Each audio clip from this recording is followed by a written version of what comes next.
Hello my fellow paint monsters, how are you doing today? I'm Aga and this is Hungry for Paint, a channel about handmade watercolors. Today I'm reviewing paints from Studio Artisjok, based in the Netherlands. Simone makes watercolors, inks, she has a blog, she has a Patreon, so there's a lot to see and read if you want to find out more. I signed up for the Patreon and this is how I came into possession of most of the watercolors from Studio Artisjok. Simone was also kind enough to send me some samples of her colors to show in this review so that you can see more colors, and it's definitely going to make next week's color mixing video a lot more interesting.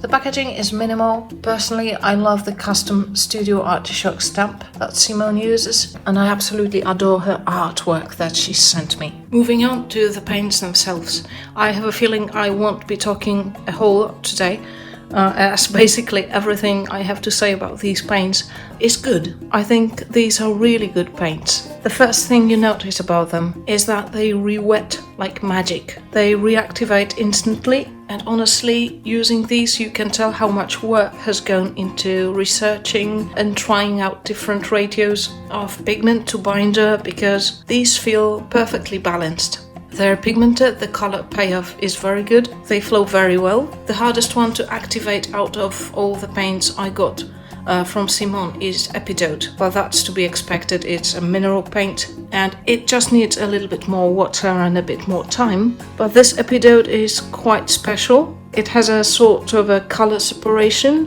which I haven't seen to this extent in other Epidotes I've tried so far, so it's quite interesting. I also love Simone's signature color, Eye of Ellen. It's a very beautiful indigo-ish grey color that Simone created to reflect the color of her daughter's eyes. How cute is that? And I think it's absolutely gorgeous. I also like the Potter's Pink a lot. It's very subtle, very delicate, but at the same time you can build these up nicely. If you use more layers, it can get quite dark. In general, Studio Artisjok has a good mixture of shimmers and non-shimmers on offer.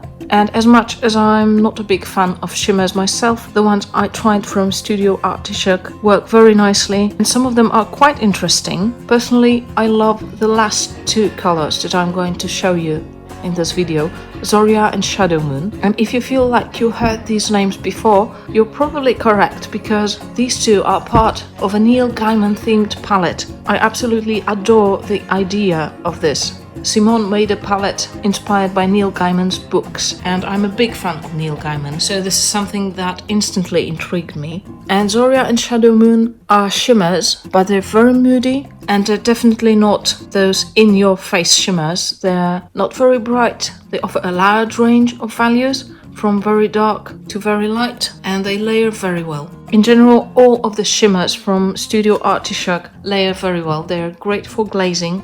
And this is not something you can always say about shimmers, but these work great if you build them up. I think this might be due to the fact that there seems to be quite a lot of colored pigment in these, apart from the shimmer, the mica. So these colors are a bit sparkly, but there's a lot of body to them as well. So that makes them more versatile than most shimmers, for me at least.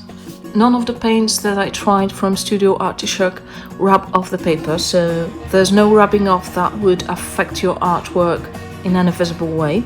Some of the colors might transfer, might stain a bit if you rub another piece of paper on them when they dry. And these are, surprise surprise, oxide purple. I have yet to come across a reddish oxide color that wouldn't transfer. Indigo, Eye of Ellen, which again is no surprise because indigo based colors usually do that. Dark blue mica, quinacridone rose, which is again typical of magenta like colors. And Rinces blue, which is, by the way, a fabulous electric blue. It does remind me of Daniel Smith's color of that name, electric blue, but I think I like this one more. So yeah, I like these paints a lot. I'm very much looking forward to shooting next week's video, the color mixing video featuring these, because I'm really curious how they're going to go together. I think they're going to be wonderful. There's bismuth yellow, turquoise, ultramarine, quinacridone rose. I think these are going to create very rich, vibrant colors. So I'm really looking forward to experimenting with these. I think I'm going to try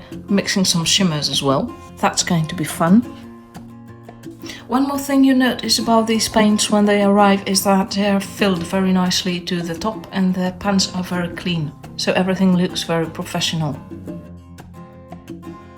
So yeah, basically I really do recommend these. If you like the colors you see in the video, you're probably going to like them in real life, so give them a try. I hope you enjoyed this video. If you did, press the like button, subscribe to my channel so you don't miss my future videos. Feel free to leave a comment down below and consider supporting Hungry for Paint on Ko-fi.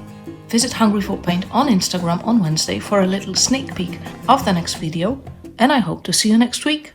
Bye bye!